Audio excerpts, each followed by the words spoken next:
Então vamos continuar com o estudo. Pode passar aí a primeira minuto. Mais um. Então, diante de tudo aquilo que nós apresentamos, nós podemos dizer que saúde, segundo os próprios espíritos em instruções psicofônicas, que é uma obra mediúnica do Chico, que foi reunida pelo Arnaldo Rocha, o esposo da Meire, e nesse capítulo 38, os espíritos dizem que saúde é o pensamento em harmonia com a lei de Deus. E no livro O Homem Sadio, Uma Nova Visão, o espírito de Joseph Kleber nos diz que a saúde é a real conexão criatura-criador. Ou seja, nós somos verdadeiramente saudáveis, e aí nós vamos começar a juntar todo aquele processo de aprendizagem no primeiro momento, quando nós estamos em harmonia com a lei divina. Se nós não agimos segundo a lei divina, nós adoecemos. Nós vamos então buscar, pode colocar aí, vamos ver o que é doença. E no livro Estude Viva, no capítulo 40, os espíritos, através de Chico Xavier, dizem que doenças são problemas que carregamos conosco, criados por vícios de outras épocas ou abusos de agora, que a lei nos impõe em favor do nosso equilíbrio. Então, a doença é fruto das nossas ações, dos nossos abusos, da nossa postura, e vem à nossa vida para nos ensinar a agir melhor. O que é saúde mental? Vamos falar um pouquinho da minha área. Da mesma forma que a medicina não consegue definir saúde de uma maneira clara, a saúde mental, ela é um conceito que, na verdade, abrange várias situações e que não pode ser definida com muita exatidão. Para você ter saúde mental, você tem que ter uma sensação de bem-estar. Porque muita gente não tem nenhuma alteração física. Se você fizer qualquer exame dele, ele não tem nada, e ele é uma pessoa doente, porque ele não tem em si a sensação de bem-estar. Ele acha que está doente. Isso em si já é uma doença. E isso é muito mais comum do que a gente imagina. O povo, muita gente roda diariamente nos consultórios, fazendo exame, e quando os médicos não chegam no diagnóstico, ainda, esse médico não sabe de nada, porque eu fui lá, examinou, ele não descobriu nada. Por quê? Porque muitas vezes sou eu que não me sinto bem com a vida. Para se ter saúde mental, é fundamental que as pessoas se sintam bem. As pessoas têm que perceber que elas são eficazes, que elas são capazes, que elas têm competência para agir. Porque quando eu me acho deficiente, quando eu me acho incapaz, incompetente para fazer as coisas, eu adoeço. Eu passo a apresentar uma condição de adoecimento do ponto de vista mental. A pessoa tem que se sentir com autonomia, com capacidade de se entender, de se gerir, de cuidar da sua vida, de decidir pela sua vida. Quando a gente entende que isso está faltando em nós, a gente adoece. O indivíduo, ele tem que ser competente de acordo com a sua expectativa. tem que entender que a vida tem uma dependência intergeracional, ou seja, nós não vivemos sozinhos. Quando eu acho que eu sou capaz de resolver tudo, quando eu acho que eu não preciso de ninguém, quando eu não me disponho a ajudar ninguém, isso é um sinal de doença. E olha, uma doença bastante grave, que é a marca maior do nosso egoísmo. E o indivíduo, ele tem que ter uma autorrealização do seu potencial intelectual e emocional. Ele tem que sentir que a sua inteligência promove alguma coisa de bom e que ele consegue se relacionar, experimentar as suas emoções e dividi-las com as pessoas de maneira adequada. Quando alguma dessas coisas começam a falhar, eu estou adoecendo do ponto de vista psíquico, sem necessariamente eu ter uma doença psiquiátrica, mas eu tenho um adoecimento psicológico e eu passo a não viver bem. Pode colocar. Então, numa perspectiva transcultural, ou seja, que envolve todas as visões do aprendizado humano, é quase impossível definir de uma forma completa o que seja saúde mental.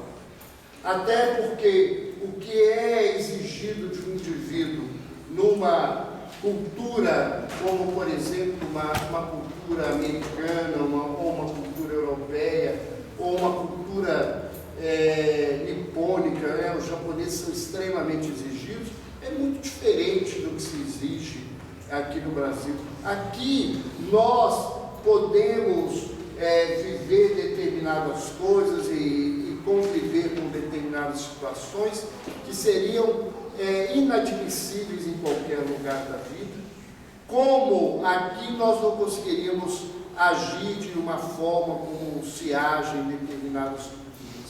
Então, é muito difícil fechar o conceito. O que a gente pode lembrar é que ter saúde mental é muito mais do que apenas eu não ter uma perturbação mental. Do ponto de vista dessa observação, a grande maioria de nós deveria estar fazendo tratamentos, pelo menos psicológicos, porque somos pessoas que, se a gente olhar por ali e falar assim, aqui eu não estou bem, nesse lugar aqui eu não estou certo, aqui eu não estou bom. Então, nós deveríamos estar tratando.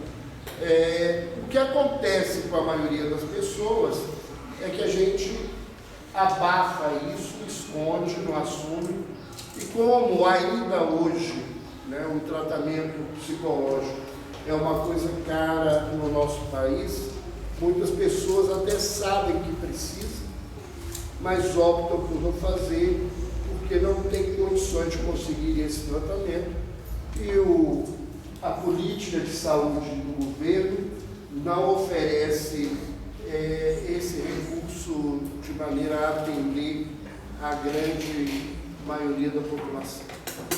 O que a gente pode dizer é que, nesse sentido, a maioria de nós somos doentes. Estamos aí, de alguma forma, adoecendo. Então, pode voltar? Se a gente está doente, se nós entendemos que nós estamos longe do lugar da nossa saúde, nós não estamos em harmonia com o pensamento divino, a gente precisa, na verdade, de um terapeuta. A palavra terapeuta, ela vem do grego e ela significa, na verdade, aquele que te encaminha a Deus.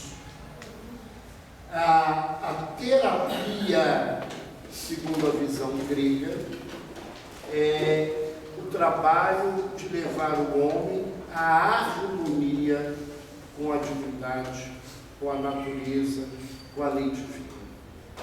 Então, o profissional de saúde, ele necessariamente deveria ser um terapeuta. Muitas vezes, ele não consegue cumprir essa função. Até porque, em muitos casos, ele nem consegue acreditar e entender a realidade divina, né? E alguns outros, mesmo não conhecendo a realidade divina, são tão humanamente bonitos que conseguem levar o indivíduo a buscar Deus, mesmo sem conseguir entender a questão da divindade. Então, nós temos na Terra, né, diversas formas, é isso que essa imagem bonita nos faz, diversas formas de se encontrar esse Criador. Qual que é a certa? A certa é aquela que eu consigo me utilizar. Muitas vezes o religioso, ele inibe a possibilidade de mudança da criatura, porque ele quer que a criatura se melhore com os conhecimentos e a forma como ele age. E nós, se nós nos pretendemos, enquanto trabalhadores da casa espírita, atuando no movimento espírita, auxiliando as pessoas que elas possam encontrar Deus, nós temos que estar atentos como elas conseguem fazer isso. Porque quando você pega a criatura e exige que ela seja espírita, muitas vezes ela não dá conta, porque ela não tem dentro dela essa afinidade, essa preparação, né? E infelizmente o proselitismo caminha em todas as religiões. As pessoas querem que as pessoas caminhem como a gente pensa, e nós precisamos, enquanto auxiliares, fazer o que a pessoa precisa, né? Auxiliá-la no caminho que ela faz, entender aquilo que Jesus diz, né? Quando, andando pelas estradas de Jericó, ele ouve alguém chamando-o, e ao perceber o chamado, né, que vinha até ele, chamando-o Jesus, filho de Davi, ele chega àquele homem que era um cego de nascença, e ele pergunta àquele homem: o que queres? Porque não adianta eu querer dar ao outro o que eu acho que o outro precisa. Eu tenho que dar ao outro o que o outro consegue. No caso específico do cego de Jericó, ele era um espírito especial, porque ele responde a Jesus: eu quero que eu veja. Porque o que leva o indivíduo ao caminho de recuperação, de reencontro com a saúde, é esse caminho da visão, do entendimento, da compreensão.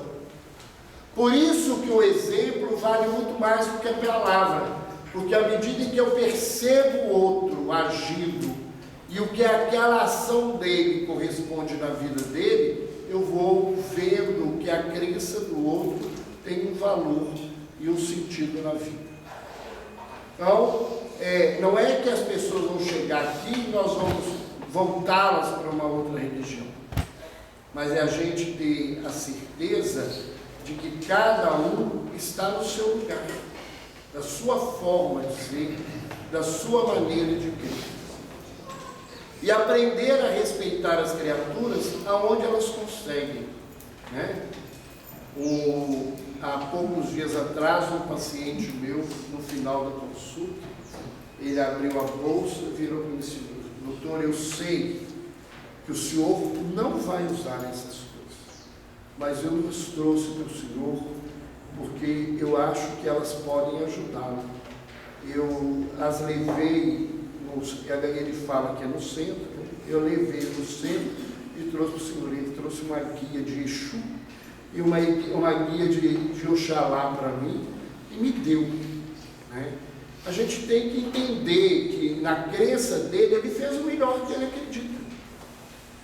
E ele, talvez, sem aqueles recursos, ele não dá conta de caminhar da visão que a gente consegue. E da mesma forma que eu deveria respeitá-lo na ação carinhosa dele e cuidadosa comigo, né, eu devo cuidar dele no mesmo sentido do respeito. Olha, a minha visão é essa. Você deve aproveitar e fazer aquilo que a sua consciência manda. Porque não adianta a gente querer que os outros façam como a gente faz, né? Porque você vai encontrar gente, hoje, né, eu conheço gente que tem anos e anos de espiritismo e continua católico, continua protestante, continua um monte de coisa, porque ele não conseguiu sair desse lugar na vida dele, a forma dele agir, o jeito de fazer é da mesma maneira, é no mesmo lugar.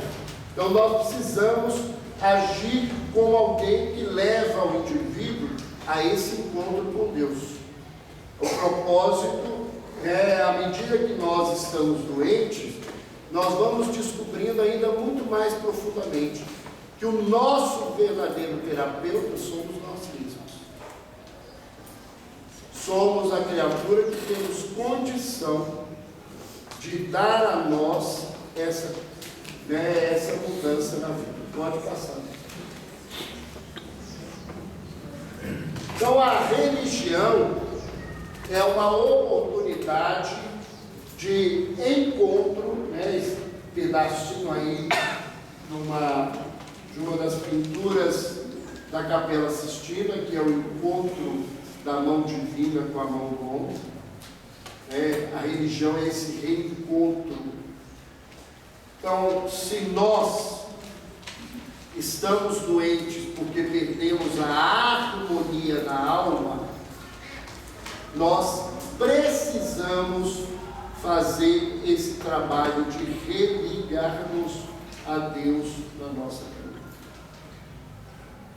Então, religião é crença na existência de uma força ou forças sobrenaturais, considerada ou consideradas como criadoras ou criador do universo, e como tal deve ser adorada e obedecida.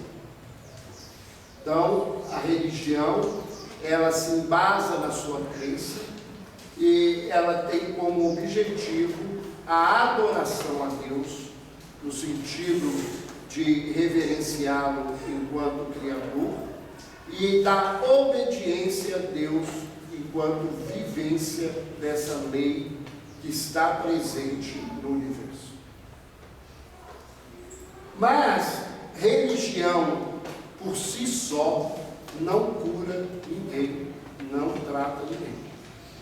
Tem muita gente aí que passa a vida inteira numa religião e que entra e sai quase da mesma forma. Não sai da mesma forma, querendo ou não, a gente melhora alguma coisa na vida, mas continua no mesmo lugar.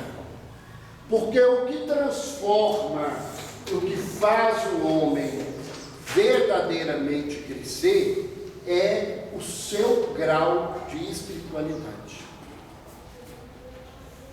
E a espiritualidade é a manifestação dessa religiosidade, dessa ética, disso tudo que nós carregamos de bom dentro da nossa vida. Mais do que ter uma crença religiosa, o que leva o indivíduo a ter saúde é uma prática religiosa. E mais do que uma prática religiosa externa, é uma prática religiosa interna. Então, há várias pesquisas feitas no mundo mostrando que as pessoas que têm uma vivência religiosa interna intensa, que oram todos os dias, que buscam meditar, que praticam internamente, sem as pessoas nem saberem, o bem e a caridade nas suas vidas, elas têm mais saúde do que as pessoas que praticam uma religiosidade externa, que mostram uma religião para as pessoas. E esses dois grupos têm mais saúde do que os grupos de pessoas que não têm religião. Os trabalhos, a grande maioria das revisões sobre esses trabalhos, mostram que os indivíduos que não têm nenhuma crença religiosa adoecem mais e têm mais dificuldade de alcançarem a cura e a melhoria do que as pessoas que são doentes e que têm uma crença religiosa, uma vivência religiosa nas suas vidas. Vamos lá. Então, nós já falamos isso aqui de outra feita, nós só vamos relembrar o pessoal um pouquinho esse caminho que nós já, o ano passado a gente até falou sobre isso. Então, o que adoece a gente é a nossa falta de fé, porque quando nós nos afastamos de Deus, nós nos tornamos criaturas inseguras. Por quê? Porque nós não temos algo forte a nos amparar e a nos sustentar. E aí a gente depende da gente, e essa dependência da gente cria em nós aquilo que nós chamamos de egoísmo, que é a manifestação inicial da nossa doença. O que é o egoísmo? O egoísmo é quando a criatura vê o mundo tendo como referencial o seu umbigo. Tudo no mundo é ela. Ela é a pessoa mais importante, a família dela é a pessoa mais importante, os interesses dela vêm em primeiro lugar, tudo na vida dela vem na frente de tudo. Então, esse egoísmo, ele é fruto da insegurança. Por quê? Como eu não tenho onde me amparar, a única coisa que me sobrou fui eu mesmo. E eu me fecho em mim de uma maneira doentia, porque eu quero me manter, porque eu não tenho a segurança na crença, na presença dessa divindade. Esse egoísmo gera na criatura humana uma rebeldia, porque nenhum de nós vai ser atendido nos seus interesses o tempo todo. E quando a pessoa começa a perceber que as coisas dela não estão caminhando do jeito que ela quer, ela começa a se revoltar. Ela começa a agir, fazendo da vida, já que eu não consigo o que eu quero, eu também vou prejudicar o que for, vou buscar da maneira que eu puder, eu vou desrespeitar essa lei que diz que existe, porque eu quero a vida aonde eu estou, como eu estou e da maneira que eu estou. Só que, querendo ou não querendo, nós conhecemos a verdade. Está lá no livro dos Espíritos. Kardec pergunta aos orientadores espirituais: onde está inscrita a lei de Deus? E os Espíritos respondem: na consciência. Então nós sabemos em nós, e isso gera, à medida que a gente faz as coisas erradas, o sentimento de culpa.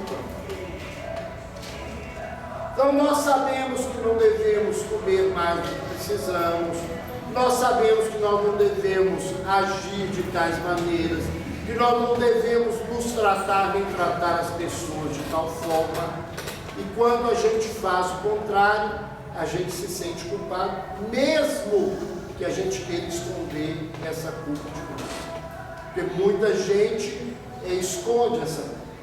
Então essa culpa, ela pode se manifestar de duas formas. Muitas pessoas manifestam a culpa através do medo. elas passam a achar, como elas erraram e são culpadas, que elas vão ser castigadas pela vida.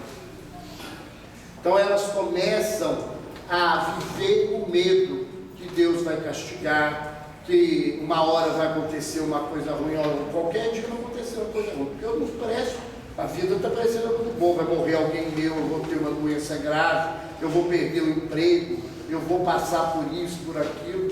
As pessoas começam a viver esse tipo de manifestação.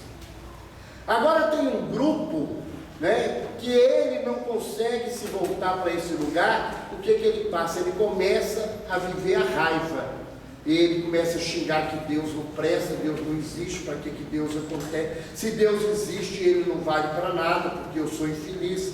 Ele começa a ofender a mãe, a ofender o pai, a ofender as pessoas, a agredir todo mundo, porque como ele não quer ver a culpa dele, ele acusa o mundo de todas as culpas que ele vive. Ele transfere essa culpa pessoal para o mundo e ele faz isso com raiva. Então, são formas dessa manifestação. O indivíduo que entra no medo, ele passa a manifestar a tristeza. Porque ele, culpado, ele vive a tristeza, que é a emoção que convida ele a pensar. O que eu ando fazendo de errado? Por que a minha vida está essa porcaria toda que eu estou percebendo? A tristeza está aí para esse convite. Do outro lado, vamos lá caminhando, a culpa, ela só vai virar doença porque o que ela faz, na verdade, é um movimento de remorso, de remoer. O indivíduo fala que é culpado, ele anda com essa culpa na vida dele, mas ele não assume a culpa, ele não faz nada para sair desse lugar. Então, o que acontece com ele? As pessoas que manifestam basicamente a raiva, elas têm as doenças, que são as doenças que são voltadas para fora. As doenças que aparecem no corpo, fisicamente, as doenças que o mundo vê. E as pessoas que manifestam medo, elas manifestam as doenças que agridem o indivíduo para dentro, como a depressão, como as doenças cardiovasculares, como os quadros de doenças que atacam o intestino, que são coisas que não necessariamente o mundo não vê, porque quem está com raiva, ele expõe a sua culpa até para culpar o mundo, que é uma maneira interessante, porque se eu aparecer todo ferido, todo destruído, eu vou dividir a minha raiva e os meus problemas com Deus com o outro, para ver se o outro fala assim, Deus não serve para nada mesmo. E o outro lá que tem culpa, que ele em forma de medo, ele começa a se deteriorar internamente. E esse processo todo é o que a gente chama de doença. Por que isso acontece? Vamos lá. Para que isso aconteça, a condição do espírito, ele tem que ter razão, capacidade de raciocínio, porque se eu não tenho capacidade de raciocínio, não adianta. Quem não tem consciência não pode ser culpado do que faz. Se eu não sei que roubar é errado e eu roubo, eu não posso ir para a cadeia por causa disso. Por que a lei não condena a criança até uma determinada idade? Porque ela não tem consciência. Quando eu passo a ser responsável por mim, eu adquiro um grau de responsabilidade, eu passo a responder para a minha coisa. Eu preciso, por que eu adoeço? Porque eu tenho a liberdade de escolher a forma que eu vou agir. Porque se eu só pudesse fazer uma única coisa, como é que eu vou ser culpado daquilo? Se eu estou num lugar, né, e vamos lembrar uma situação verdadeira que aconteceu há muitos anos atrás, quem se lembra, quando um avião caiu na Cordilheira dos Andes e ficou vários dias lá, e a grande maioria das pessoas morreram, e os que sobreviveram, quando a comida acabou, eles começaram a comer um pedaço das pessoas que tinham morrido. Por quê? Eles não tinham nenhuma outra opção para se manterem vivos que não fossem comer gente. Embora eles não fossem canibais e soubessem que aquilo não era a forma de viver. Mas eles não tinham nenhum outro alimento. Então você não pode dizer ali que eles são canibais, acusá-los de maldosos, que estão fazendo ruindade. Era a única opção que eles tinham. Você não pode condenar uma criatura nesse lugar. Você tem que ter conhecimento. Aquele que não conhece a lei, o que faz é lei, diz Paulo de Tarso, e continua. Mas aquele que a conhece e a derroga, será punido pela própria lei. Eu só posso ser acusado de um crime se eu sei que aquilo é um crime. Porque se eu não tenho essa ideia, uma criancinha que pega um revólver e não sabe a gravidade, acha que aquilo é um revólver igual um revólver de água e dá um tiro em alguém e mata, ele não pode ser condenado, porque ele não conhece, ele não tem esse conhecimento que eu tenho. E eu tenho que exercitar a minha vontade. Fui eu que escolhi. Eu quero fazer assim. Eu ajo dessa forma na minha vida. Então, o desrespeito da lei só acontece quando eu tenho essas coisas dentro de nós. Eu tenho dentro de mim. Então, a grande maioria de nós que estamos aqui dentro, não podemos falar, ou a totalidade, que a gente está errando porque não sabe. Nós conhecemos as coisas. A gente faz errado porque a gente a gente se faz rebelde. Porque a gente não aceita a vontade divina. Fica numa fala muito antiga, que ela fala assim, vai falar assim, ó, se alguém bater na tua face direita, dele também a outra, aí eu devia falar assim, que é isso? Eu vou fazer isso, é Jesus que faria, Jesus é que pode, eu estou muito distante de Jesus. Isso é maneira de fugir da sua responsabilidade. Porque nós todos podemos agir na vida de acordo com esse aprendizado. Então, o desrespeito da lei leva o indivíduo ao afastamento do amor de Deus. Ele se afasta do amor de Deus. Não é Deus que deixa de amá-lo, não. Ele deixa de se relacionar com esse amor. E o que sustenta a nossa vida é a energia divina que é o amor. Quando eu me desligo de Deus, esse afastamento me provoca, a nível intelectual, uma culpa. A nível energético, eu me desvitalizo. Eu perco energia. Porque eu passo a não ter em mim o alimento da vida, que é o amor de Deus. É isso que adoece a criatura. O adoecimento, ele é a associação da nossa culpa com a desvitalização energética do nosso corpo espiritual. Então, é o sentimento que eu tenho dentro de mim que eu não deveria ter feito aquilo que eu faço. E essa perda de energia que vai acontecendo em mim à medida em que eu não aceito a presença do amor de Deus na minha caminhada. Esse adoecimento, ele é moral. Ele é muito anterior, nós talvez não consigamos hoje, nesse momento evolutivo, fazer uma regressão em nós e localizar quando é que nós adoecemos.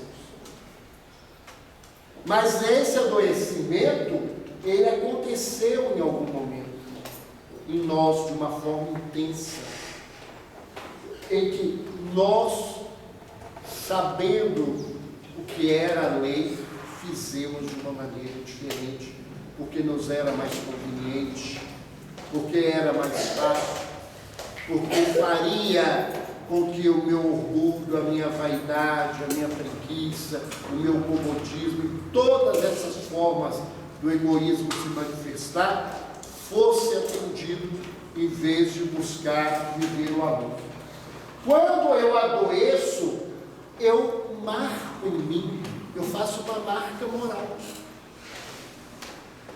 Quem se lembra do Velho Testamento, né, diz que o filho de Noé, depois de num processo do pai bêbado, que ele tem uma ação desrespeitosa com a figura do pai, que ele sai dali marcado, né?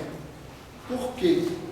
Porque quando eu desrespeito a Deus, é como se eu marcasse o meu espírito, né? Escrevesse ali: você é doente do egoísmo. Eu estou marcado moralmente. É uma marca energética por causa da minha culpa e da desvitalização que eu fiz. E essa marca moral, ela vai se transformar em manchas no meu corpo espiritual. E conforme a maneira como eu ajo na vida, o indivíduo, por exemplo, que fuma intensamente, sabendo que não deve fumar, ele não adoece o pulmão, mas ele adoece o pulmão espiritual também. E ele, em outra vida, ele pode nascer com o pulmão comprometido, porque ele ficou marcado por essa energia naquela região. Então, as pessoas que nascem, né, desde pequenininho com alergia a cigarro, que tem crises de asma, bronquite, que são cópias das crises de enfisema do fumante no final da vida, muitas delas, aquilo ali é resultado já prontinho desse processo que ele demarcou na vida. Ele mal utilizou, deixou essa marca espiritual, e ao renascer, aquilo se manifesta desde sempre na vida dele. Por castigo? Não, para avisar para ele: não volte para esse lugar, porque esse lugarzinho seu já está complicado. Se você voltar a fumar, se você voltar a não cuidar do seu corpo da maneira que precisa, a sua doença vai ser mais grave e mais complicada.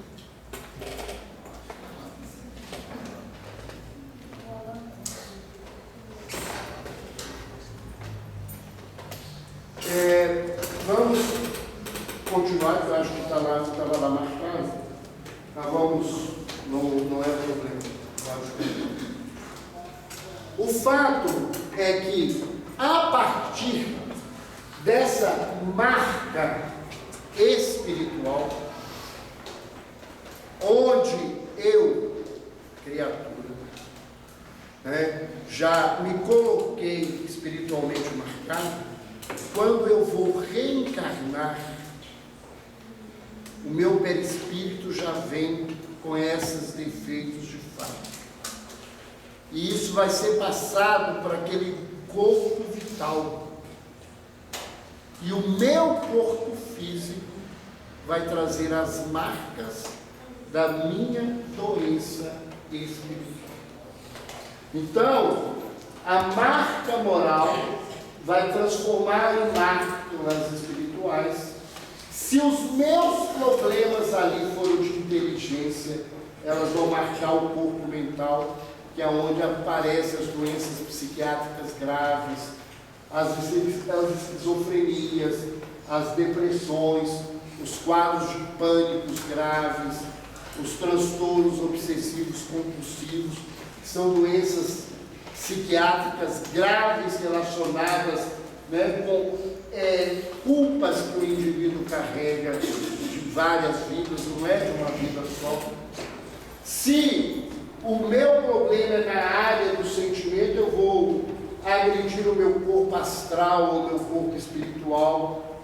Isso então demarca esse duplo etérico, os chakras, e surge então essa ressonância física e eu tenho esses órgãos sensibilizados.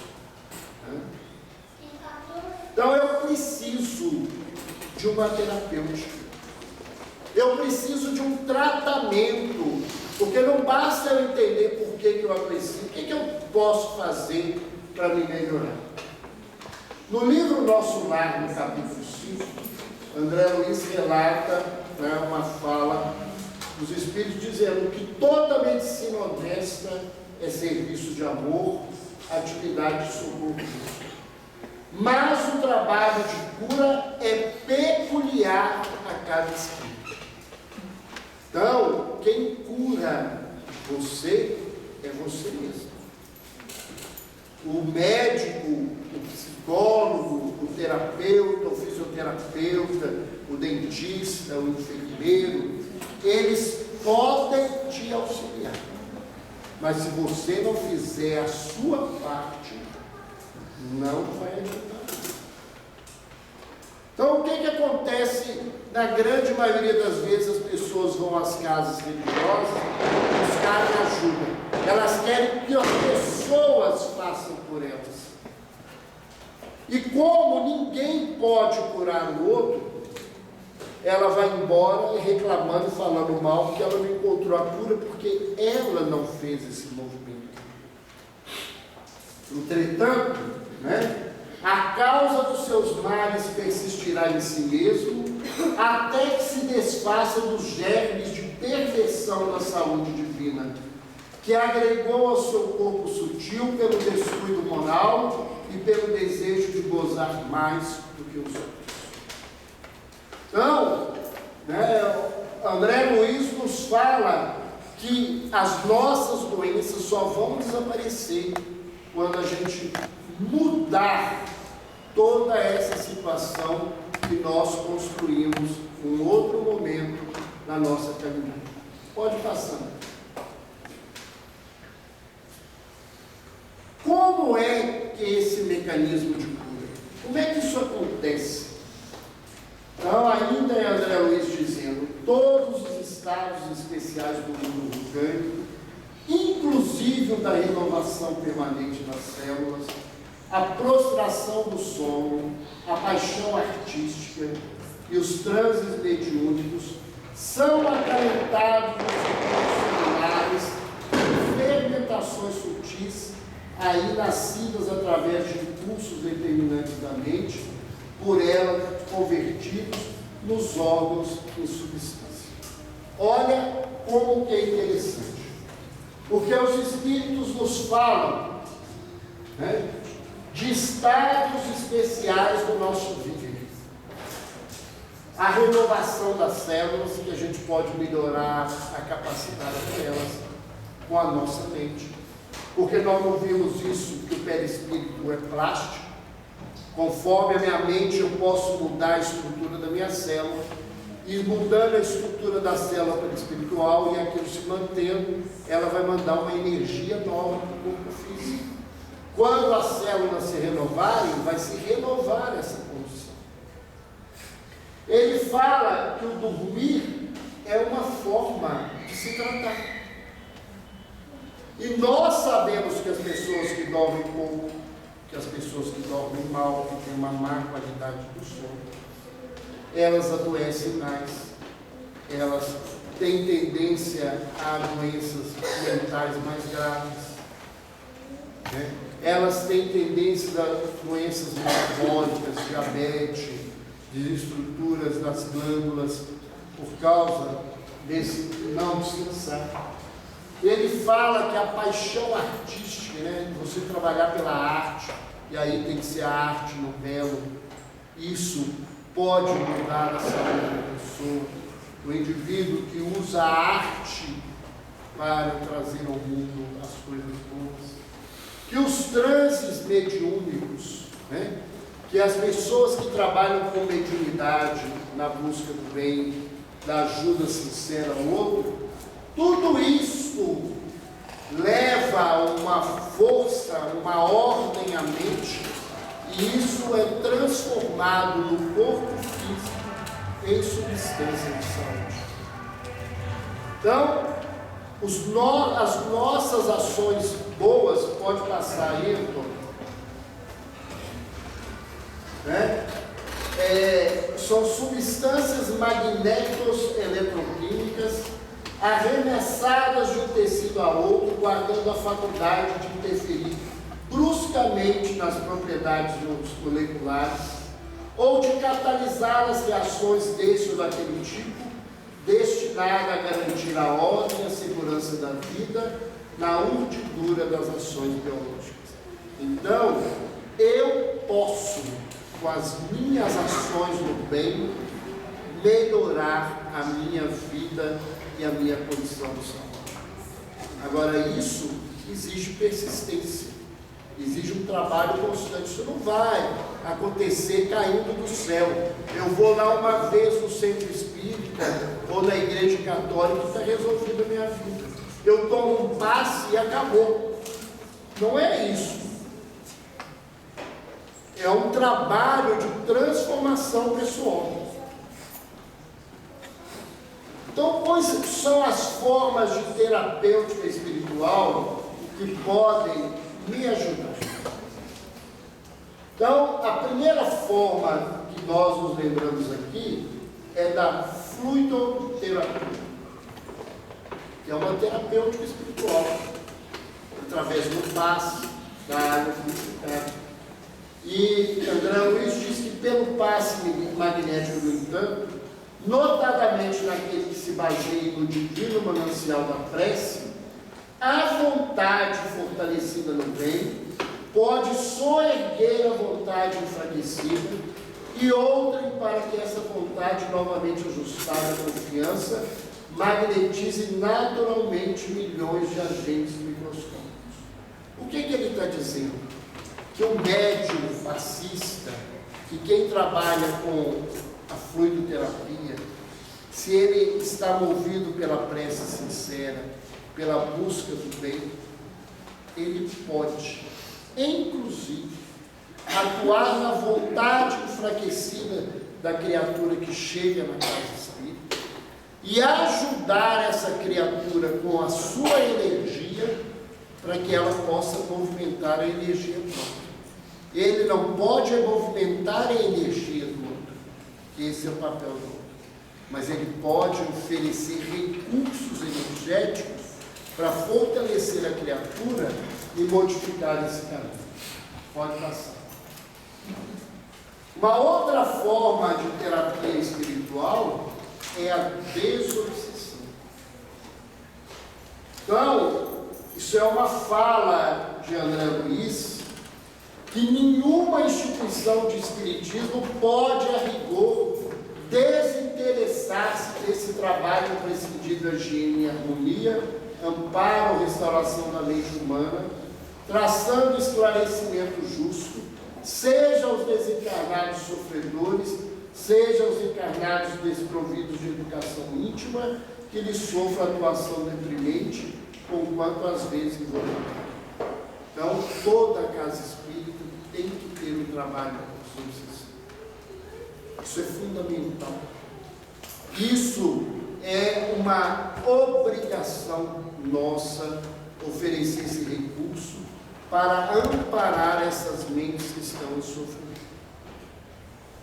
Algumas casas espíritas, de vez em quando, a gente vê aí que suspende os trabalhos mediúnicos, acaba com o trabalho mediúnico. Eu não entendo como é que existe espiritismo sem espírito, mas o povo faz. E nós vemos o quanto que André Luiz coloca de importante o trabalho de desobsessão. Não porque a desobsessão provoque a doença sozinha, mas porque o obsessor e a sua energia pioram o indivíduo, desencadeia a doença que a criatura já carrega.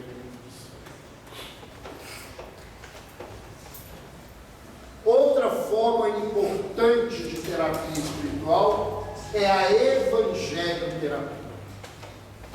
Qual ocorre a ciência, a religião tem o seu trabalho específico no mundo. Força equilibrante do pensamento, seus seguidores são chamados a colaborar com a harmonia do mundo.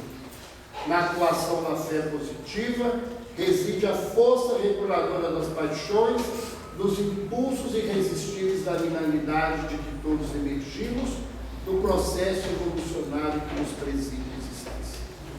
Então, a evangelioterapia, o aprendizado das questões morais e éticas da doutrina e a prática desse aprendizado é fundamental para a transformação pessoal e a transformação da nossa sociedade. Então, o que nós buscamos é atender o indivíduo como um homem integral. Nós temos que ver que, na verdade, nós somos espíritos, temos um corpo físico, temos um corpo espiritual, e precisamos cuidar de todos esses elementos que fazem parte da nossa essência. A gente tem que tratar o indivíduo como um todo. Aí passa, Antônio. Pode passar. Então, como que nós devemos associar os tratamentos que tem na Terra? Então, nós temos a terapêutica medicamentosa, através da alopatia, da homeopatia, da fitoterapia. Temos as psicoterapias nas mais diversas escolas, as atividades laborativas, as terapias ocupacionais, as atividades que socializam o indivíduo, que colocam o indivíduo para trabalhar. Temos os recursos moralizadores, que são os estudos, as reuniões de aprendizado, as reuniões públicas, as reuniões de estudos da casa espírita. Nós temos as técnicas espirituais, o aprendizado da prece, da meditação, que são recursos terapêuticos importantes.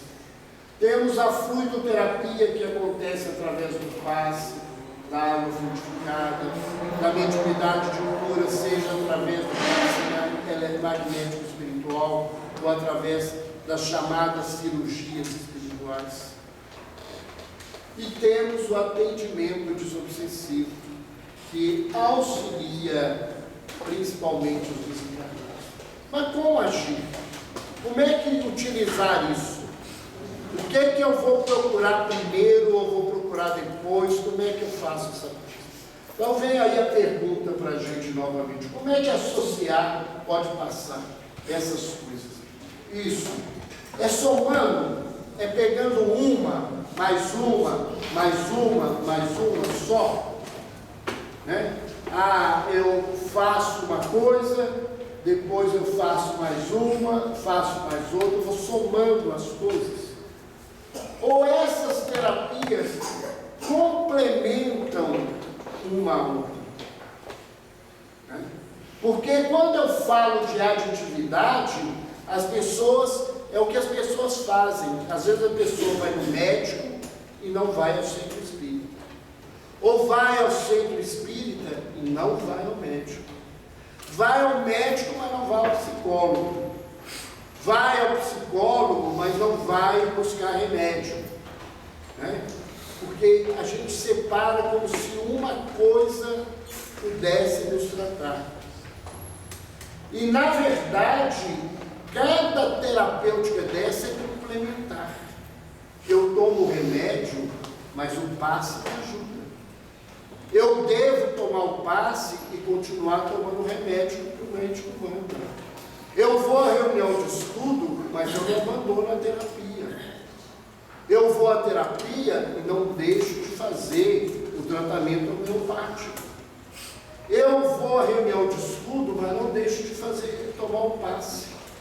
Se eu estou desequilibrado, eu vou me utilizar também, né, da reunião de desobsessão para ajudar. Por quê? Porque o tratamento, a terapêutica, ela é interativa. E quando eu vou somando esses tratamentos no meu caminho, eu não só acrescento mais um recurso, eu fortaleço o recurso que eu recebo. O passe pode, na realidade, instituir no meu organismo uma capacidade de absorver melhor a medicação que até então eu tomava e não fazia efeito.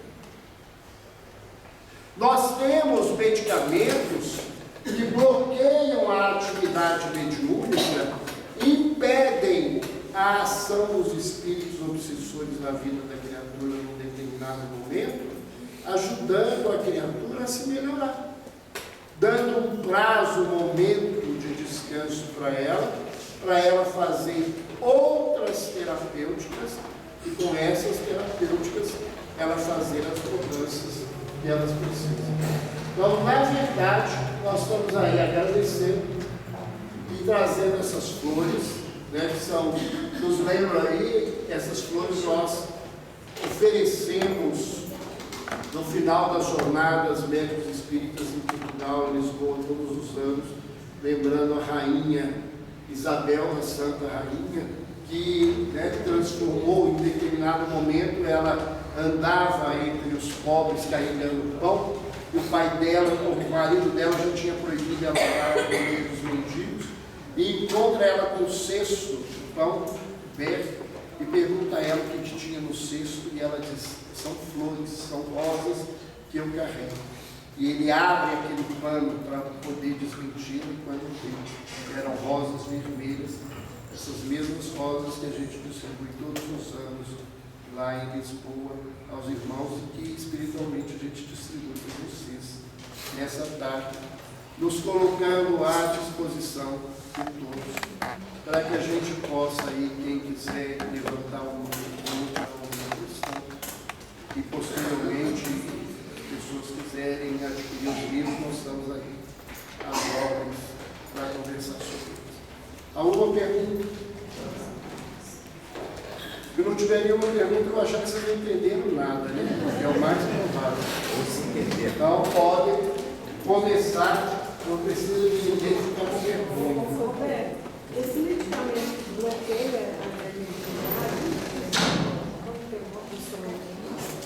Assim, é só um terapeuta espírita, médico espírita, que passa esse remédio, qualquer médico? Olha, às vezes o médico materialista acaba passando isso sem saber que está fazendo e está indicando.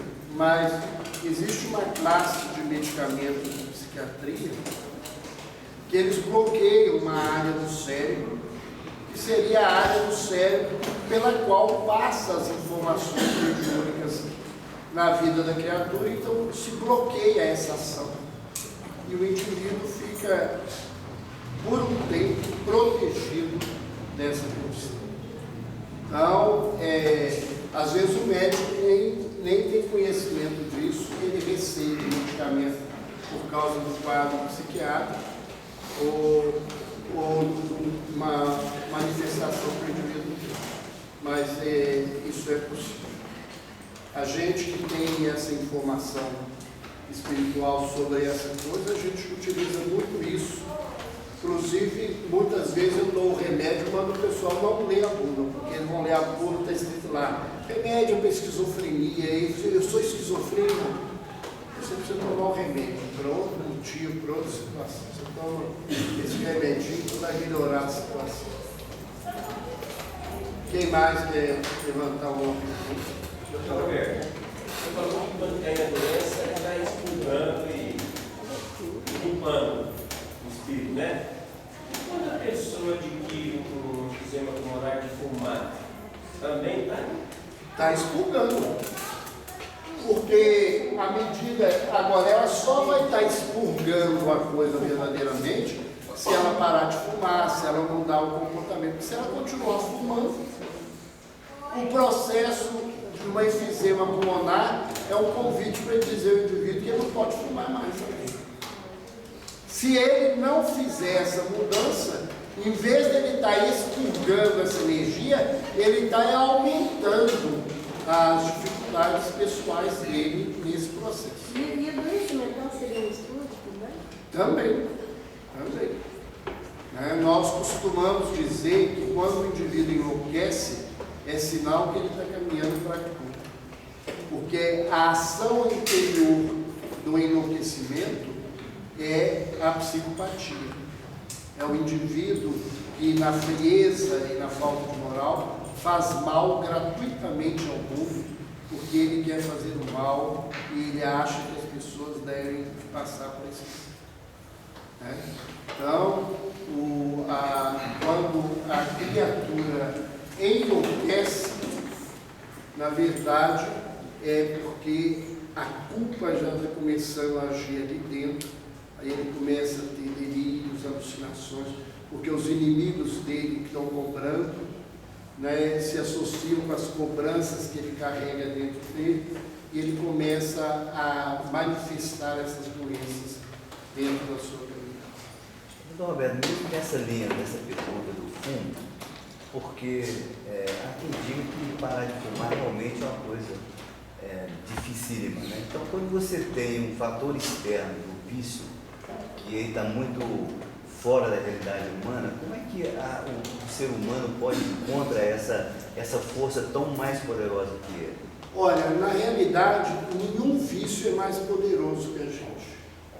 Na verdade, a nossa vontade é que não está sendo exercida na condição, porque a gente vê pessoas mudarem a situação sem, às vezes, nenhum esforço. Indivíduos que fumaram 30, 35 anos, que fazem assim, a partir de hoje eu não fumo mais, e nunca mais fumou. Eu fico nisso. Trabalhando todo dia. Mas a grande maioria, para abandonar o vício, é uma luta diária. Mas o que eu estou falando é que quando nós exercitamos a nossa vontade, nós conseguimos, na verdade. Dentro dessa visão de princípio e espiritualidade, quem a gente deve achar que é mais doente? Uma pessoa sadia, fisicamente sadia, mas marginal, né? Um criminoso, alguém que geralmente são muito saudáveis, fortes, né? Robustos, com uma beleza de Calcutá, né? Magrinha, fragilizada, doentinha, mas com aquela força, ou o Chico mesmo, nessa visão que a gente vai. O que acontece, se a gente entende que o corpo é um distúrbio, não é a beleza física, não é a capacidade intelectual que define a saúde. Então, o indivíduo moralmente desequilibrado, o indivíduo que é desonesto, que é criminoso, que é maldoso por natureza, que ele faz as coisas por mal, E isso é uma prisão do espírito que às vezes, desde pequenininho ele faz isso, Crianças que com 3, 4 anos machucam os coleguinhas por prazer, maltratam animais por prazer, sem nenhum motivo, fazem esse tipo de situação. Esses espíritos, às vezes, embora muito bonitos fisicamente, muito inteligentes, eles são muito mais doentes do que uma pessoa que está aí com 500 doenças físicas, com o corpo todo abatido, com uma situação toda complicada.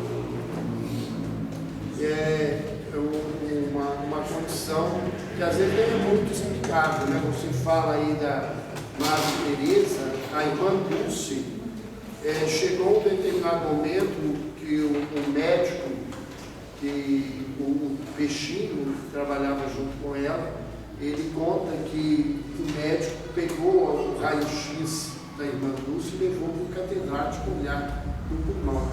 E quando o catedrático olhou, falou: você não brinca comigo, você me trouxe um exame de uma pessoa morta. Porque alguém que tenha esse exame, ela não pode saber. E aí você pergunta como é que uma pessoa com o pulmão nessa condição fazia aquele trabalho que ela fazia. Então, nós vamos ver que a condição de saúde, ela é essa harmonia que a alma se. Um dos espíritos mais saudáveis que a Terra teve foi Francisco de Assis, né, que morreu com um quadro hepático grave, né, inclusive fruto das deficiências alimentares dele, das coisas que ele vivia, né, de um expurgo pessoal dele de escolha. Mas isso não identificava que ele deixava de ser sadio nessa visão que a gente faz. Por que o Chico Xavier, sendo uma pessoa tão evoluída, fazendo tanto bem, passou por tantas doenças e dificuldades físicas? Porque, na realidade, nós temos muito mais uma leitura mítica do que uma leitura real. Porque nós olhamos o Chico pelo retrato da nossa impotência e não pela realidade do espírito. O Chico, para nós, é um espírito que está muito além da nossa vida. Mas ele, enquanto realidade espiritual, ele tinha suas deficiências, suas dificuldades, que ele estava expurgando naquele lugar. E até, muitas vezes, para dar exemplo para as pessoas que, diante da dor, como a gente deve comportar. Então, nós, quando falamos do Chico, e a gente tem que ter muito cuidado disso, para a gente não endeusá-lo. O Chico, para nós, é um espírito superior. Mas ele em si, né, como ele dizia, ele era um cisto. Para ele estava muito aquém do que ele precisava conseguir. Né? E qualquer um de nós, nesse processo de estar na Terra, a gente tem as nossas dificuldades. Né? Eu posso não te dizer por que ele estava com aquelas doenças, mas entender nessa situação. Quando o participante de reunião mediúnica entra em um quadro depressivo, afasta da reunião mediúnica até que o tratamento seja feito. Não termina, né, o tratamento psiquiátrico, porque está sempre em uso de medicação, mas atuando em outras áreas, né, de estudo, da campanha do quilo. Qual seria a hora ideal para a pessoa retornar à reunião mediúnica? Qualquer doença crônica, ela tem um momento de estabilidade. Então, o indivíduo que tem uma doença cardiovascular grave, depois de um determinado momento, ele fica estável.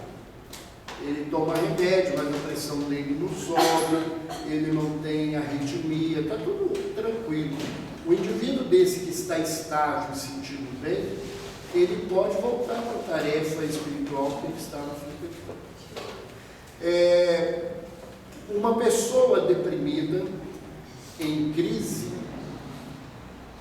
sendo médium e participando de uma reunião, ela deve ser afastada da reunião mediúnica porque ela não está bem. E o contato com entidades inferiores pode agravar a doença dela. Não é porque ela é incapaz e incompetente de trabalhar, é para não piorar a situação dele. Quando as pessoas me perguntam sobre isso, a minha sugestão é que, enquanto a crise estiver forte, ela deve receber a assistência espiritual do grupo onde ela participa, até dar uma melhora. E quando ela estiver melhorando, mesmo que ela ainda não esteja em condição de voltar a trabalhar numa mesa mediúnica, ela pode voltar para a reunião, para assistir o trabalho, para tomar passe, porque não é direito meu tirar alguém que a vida inteira ofereceu-se para ajudar de um lugar onde ela pode ser ajudada. Agora, eu não posso colocá-la para fazer algo mais do que ela pode fazer naquele momento da vida. Então, às vezes as pessoas me perguntam, a sugestão que eu faço é o seguinte: que ela vá à reunião e tome um passe antes de começar o trabalho, ou se a reunião tem um estudo, que ela participe do estudo, no final do estudo tome passe e vai embora para casa, e a parte mediúnica ela não participa, para que ela esteja cuidada e protegida. Então, as pessoas às vezes me perguntam assim: alguém que tem diabetes, ele deve dar passe? Olha, se a diabetes dele está descontrolada, a glicose dele está descontrolada, ele toma remédio e não melhora, está tendo problemas sérios de rim, o fígado, está tudo. Ele não tem que dar passe, porque ele está precisando de passe. Agora, se ele é diabético, a glicose dele está no nível normal, ele está sentindo, está trabalhando, vivendo a vida dele normalmente, ele se sente bem, ele se dispõe a ajudar, por que ele não pode cantar de passe? Isso é uma questão que a gente tem que avaliar de bom senso na tarefa, né? De bom senso. O indivíduo, ele está com câncer. O câncer significa que o indivíduo está perdendo o processo de energia. O indivíduo com câncer não tem que dar passe por ele. Não é porque ele não tenha boa vontade, ele não possa ter feito isso muito bem, mas agora é o momento dele ter a humildade de ir para o mesmo trabalho, em vez de doar para receber, porque às vezes tem gente que tem vergonha disso. Tem pessoas que se envergonham de estar numa casa espírita precisando de ajuda. Precisando de ajuda. Nós participamos de uma reunião de tratamento que às vezes o grupo, alguém chega muito doente e quer ir para o trabalho normalmente, né? E o coordenador do trabalho, você vai lá deitar no meio dos pacientes, fica lá, você está doente, você precisa ir para lá.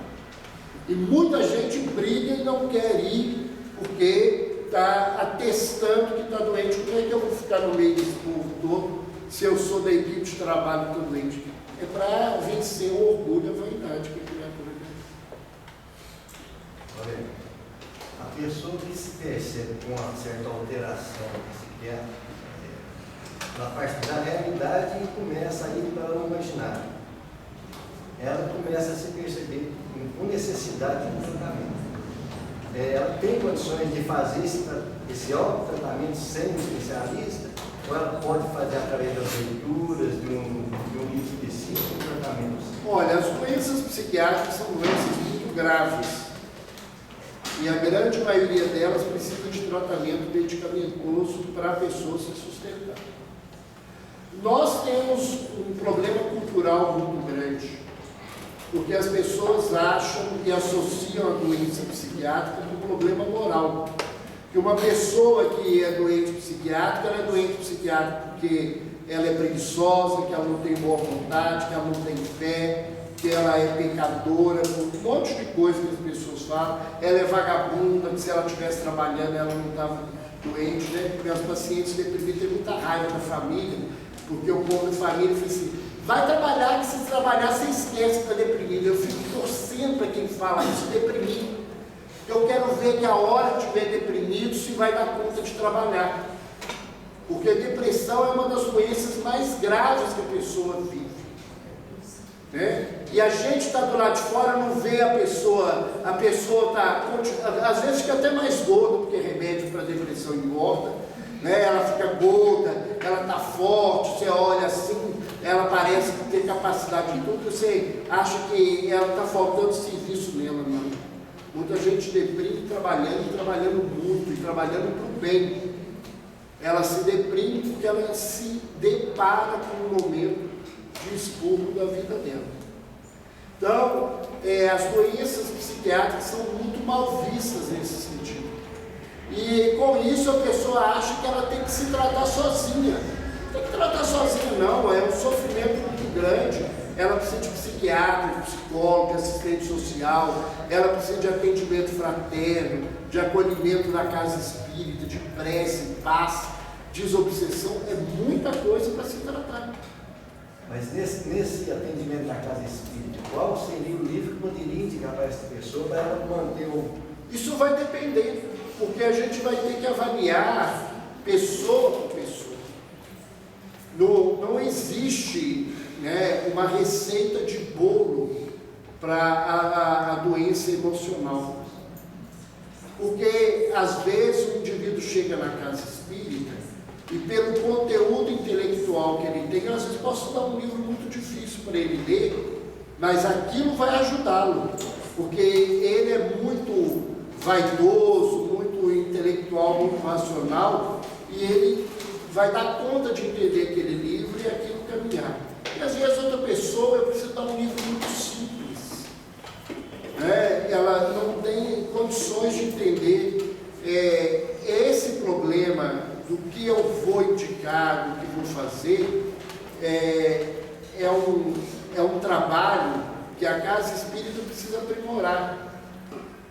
Da mesma forma que o médico ele tem que estudar sempre para aprimorar os recursos medicamentosos, terapêuticos que ele oferece, quem trabalha no atendimento fraterno, ele tem que cada dia mais estudar mais, entender a pessoa humana, ele tem que ler mais coisas para ter mais recursos do que indicar para a criatura.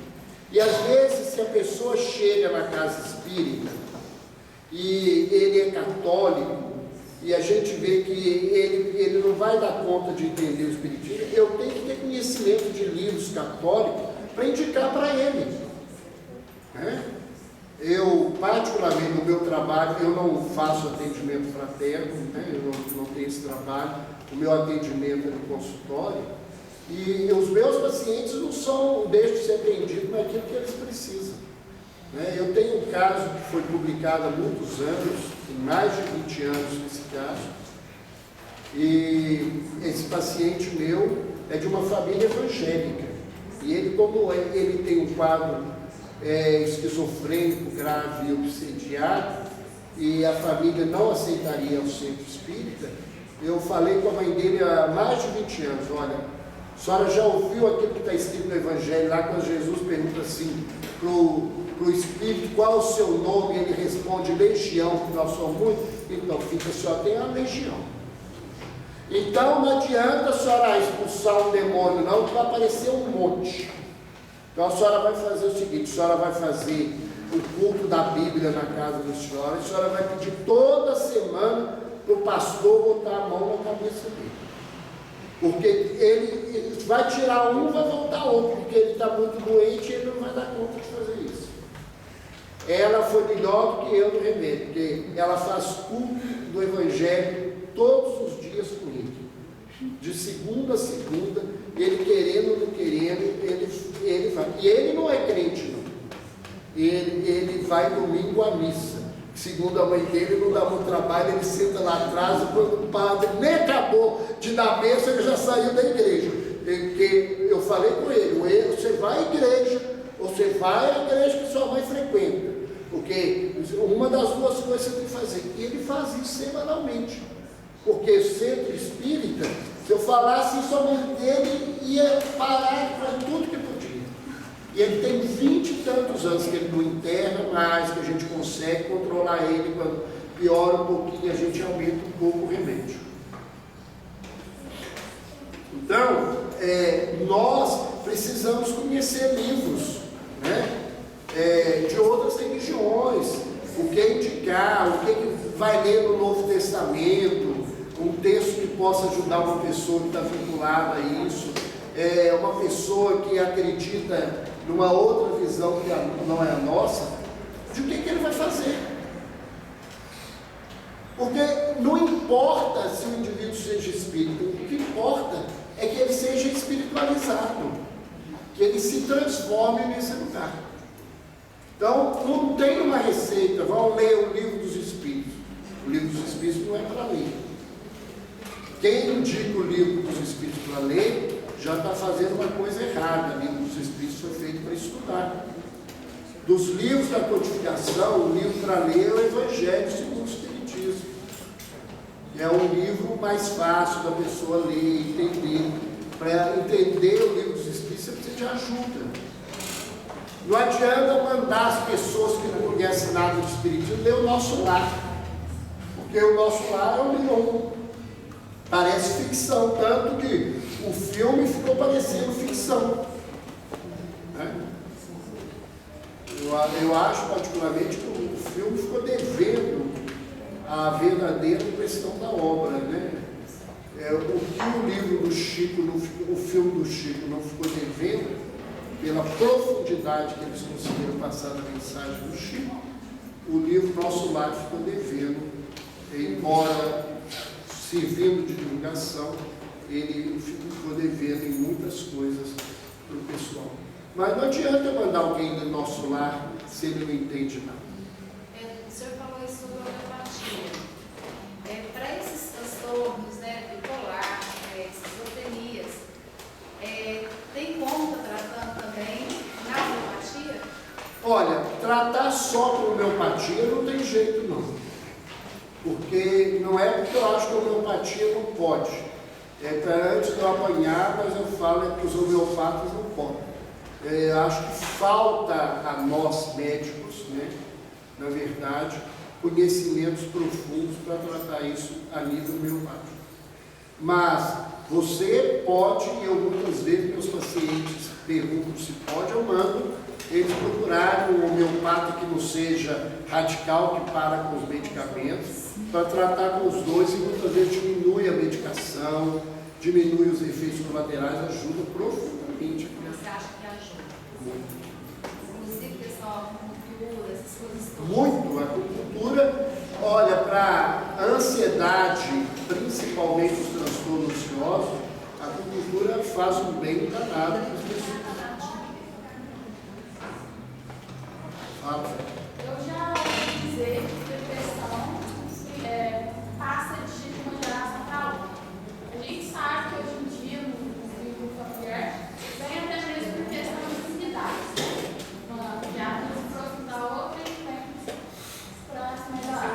Só que eu queria saber assim, se essa questão de passar de uma geração para outra é porque já traz consigo aquela cargazinha ali que ela explode, é um defeito de outras encarnações, ou se pode vir talvez alguém para ajudar aquele outro espírito, uma criatura para ajudar a outra, e na convivência aqui pode até às vezes adquirir a depressão pela convivência difícil de estar com aquela pessoa.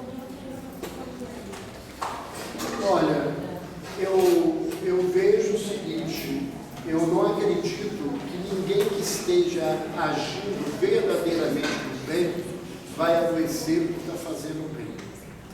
A gente adoece porque a gente tem uma carga espiritual, tem uma mácula em nós nessa situação. A depressão não é uma doença que passa, na verdade, de geração para geração. É uma doença familiar onde outras pessoas da família podem ter processos semelhantes.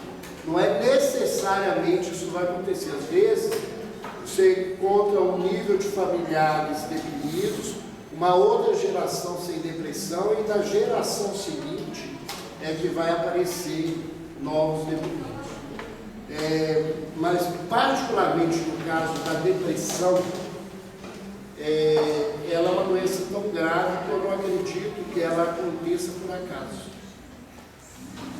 O que a gente vê de errado é que muito profissional sem conhecimento tem dado diagnóstico de depressão em quadros que não são deprimidos. Então, por exemplo, você briga com o namorado, acaba o namoro, e você fica triste, isso não é depressão. Você perde um parente, um ente querido, você fica triste, isso não é depressão.